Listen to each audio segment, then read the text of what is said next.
Hi, my name is Dr. Felicia, and I'm a licensed psychologist. And in today's video, I'm going to be discussing a question that people who have been through spiritual abuse and talk about it frequently ask themselves. And the question is, do I hate the church? Do I hate religion? Do I hate spirituality because I'm bringing up spiritual abuse? And I think it's an important question to work through, especially since asking yourself this question or being put in a position where you have to answer this question can sometimes cause stress and distract from the real issue at hand. So back to the question, if you bring up spiritual abuse, if you talk about things that are happening within a religious setting that are abusive, that aren't harmful, do you hate that institution? Do you hate the church? Do you hate religion? Now, I'm sure as you ask yourself this question, it probably brings up a lot of emotions, right? Nobody wants to feel like they are actively working against something that is a source of solace and a source of support to a lot of people. On the other hand, just because you bring up something doesn't necessarily mean that you hate everything associated with it, right? And it's important that when you're asked this question that you don't fall into this pattern or fall into a type of like defensive behavior where you feel like you have to justify your actions. And I think that's really important. Sometimes people get very drained, and understandably so, and people even get upset sometimes, and sometimes will even shy away from bringing up these sorts of issues because they don't want to be accused of that. And so how do you respond when you deal with those accusations? I think the first, one quick way, one quick tip rather that I have for you is to try not to do four things, right? And that's justify your position, argue with the other person, defend yourself, or go into over-explaining mode, right? And I talk about this is known as the Jade method. And I talk about this specifically as to how you combat gaslighting. So I have another video about this. If you look on my gaslighting playlist, you'll see it. It's called the Jade method. But I want you to think about applying that to situations where you are asked that or where you're accused of that. It's not uncommon for people when they are involved in these situations that they bring them up, they bring light to things that are happening. Their character is attacked. I've seen this online. I know about things like that have happened to people personally. And even, and I myself have been indirectly accused at times of not liking the church or having a bone to pick with religion because of these sorts of things. And it can be a frustrating position to be put in. And so the first thing, I'm going to go through all the four letters, but don't feel like you have to always justify what you're doing.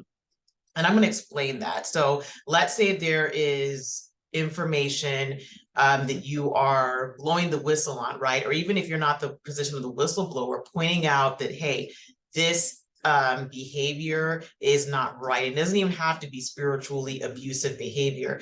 It could just be something that is harmful, right? Or that's toxic, or that is coming from a place of manipulation or control. Regardless of the label, if it is something harmful and you speak up about it, doesn't mean that you now hate the institution. Unfortunately, though, that does happen. And when that does happen, it's really important to not feel like you have to justify and justify and justify. When you bring up facts about something that has happened, you are,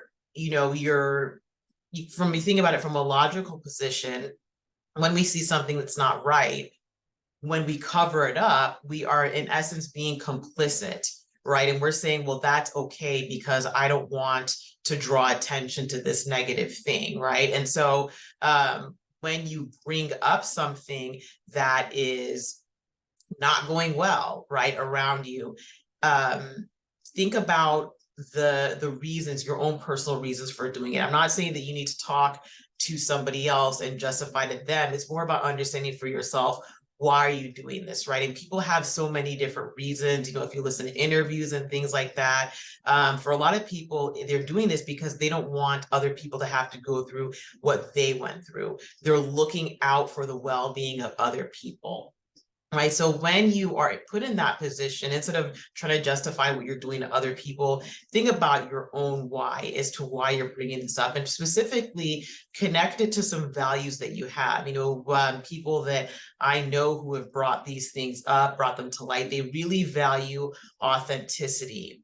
They have a strong sense of responsibility to the community that they're in. And so for them, they don't feel comfortable being in a position where they're seeing things that are going on that aren't right, and they just keep silent about it under the guise of keeping up appearances. Okay, the second thing I'd like for you to remember is argue, don't argue. And a lot of times when you are in the position to argue back and forth about whether something that happened was not right, whether it was harmful, you're just wasting your breath. And I think that when you are in a really difficult, emotional, trying position, like talking about, spiritual abuse or harmful behaviors within an institution, arguing with people really does not get you very far. And so think about other things you can do that don't involve arguing. Sometimes a way to avoid this, and I'm not necessarily advocating for being conflict avoidant. That's not what I'm saying. I'm saying that when we argue, if there is conflict, make sure that it is something productive. And I find that in a lot of these situations, it doesn't make sense to go back and forth with someone who's already kind of made it clear that they don't see a problem with something that is obviously wrong. And so don't waste your time arguing. I'm just going to take a minute here. If you are finding this information helpful, you're finding the video helpful, please take a minute to thumbs up the video, like it, subscribe if you haven't subscribed already, and then share the video with other people and comment. What that does is it helps get this video out to similar others who could find benefit from this information. So if you haven't done so already, please go ahead and do so.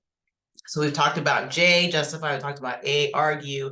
The third letter is D, which is defend, right? And when you defend, and when you are put in a defensive position, it can be really challenging, especially when you are pointing out something obvious, right? It's like if somebody's stealing something from the store, when you bring it to the cashier's attention and then you're accused of being a bad person for doing so, it can be very disconcerting to now have to defend why you're doing something that clearly is, the right thing to do. So when you are tempted to defend your position or defend why you are doing what you're doing, take a step back, take a deep breath and just don't go there, right? And understand that not everybody is going to see things the same way you do. And then when we go to E, explain. Again, that is just a way to get your emotional energy drained in a position and coming from a position where you're probably maybe feeling already drained from what happened, either by experiencing it yourself or by witnessing it. And so instead of doing those things, I want you to go back, like we talked about before, and connect what you are doing to the values that you have. And, since this is a relatively brief video, I don't have the time to explain everything about values, but it can be very simple. Think about the things that are important to you, things that you feel define you and set you apart, just to set you apart or make you unique, right? Things that you adhere strongly to. And so when you think about those values, think about how those align with what you're doing. But again, it's very difficult to, and I would say, I think it's very difficult to get in arguments with people and justify why you are bringing up something or bringing something to light that needs to be brought up. And then another thing I would also recommend too is to examine your own heart about it. And what I mean is that I'm not saying that you have to feel completely positive about everything and feel, oh, I'm okay now and I've healed from this and now I can talk about it. As you can see from a lot of my other videos, when I talk about recovery from spiritual abuse, it's not a linear process. So there are going to be times when you feel, okay, I've gotten over this. And then there may be times where you feel like, the wound is opened up again and you just feel really frustrated and hurt. And so it's important to examine where you are in the process. If you feel like you're challenged by feelings of bitterness, unforgiveness, just a lot of very heavy feelings, it's worth a second look to look through and see, okay, what are some things that I can do so I'm in a better position about this? And I'm not saying this from the place of you must get rid of all negative feelings about what happened. That's not where I'm coming from, but rather examine where you are feeling, what you are feeling from this, and if there are any unresolved weighty issues that you feel like you have to keep battling over and over again. I talk about how the process of spiritual abuse is not linear, but at the same time, you don't want to be stuck in a merry-go-round either. Because that's going to take some discernment on your part and some examination. But the important thing is to remember that you don't have to justify or explain why you're doing something that needs to be done. Right. So think about, I'm going to give you an example. Let's say that a teacher is in a school and they are bringing up the abusive behaviors of another teacher. They're seeing that students are getting harmed in that classroom and they bring it up. And they're accused by other people, maybe other teachers, that they don't love the institution of education. They say, oh, you hate the school, you hate learning, you hate education. All you're here to do is make trouble. If you're that teacher, that's not why you're doing that. You're doing that because you care for the kids, right? You don't want to see other people hurt.